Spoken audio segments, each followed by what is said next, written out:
ভারতের সংবিধান, জয় মূল নিবাসী, জয় ইন্ডিয়ান সেকুলার ফ্রন্ট, জয় নওশাদ সিদ্দিকী স্যার।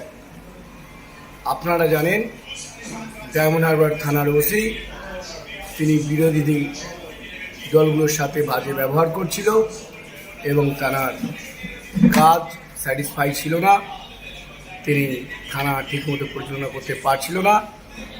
এই কারণে আজকে নির্বাচন কমিশনার তাকে ট্রান্সফার করেছে।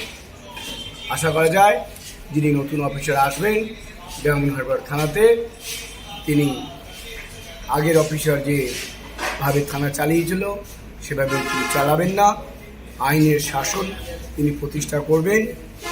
ভারতীয় সংবিধান অনুযায়ী প্রতিটি ভারতীয় নাগরিক যে মৌলিক অধিকার রয়েছে সেই অধিকারগুলি যাতে প্রতিষ্ঠা করতে পারে, এই থানার ওসি বিশেষ করে যে বাক স্বাধীনতা, বিরোধীরা যে মিটিং মিছিল করতে পারে তার উপর নিষেধাজ্ঞা না করা,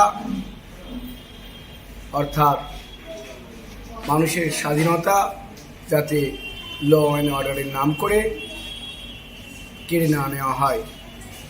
আশা করবো ডায়মন্ড হারবারে যিনি ওসি আসছেন উনি চার্জ নিলেই আমরা ইন্ডিয়ান সেকুলার ফ্রন্টের পক্ষ থেকে স্থানীয় নেতৃত্বরা যোগাযোগ করবেন। ধন্যবাদ।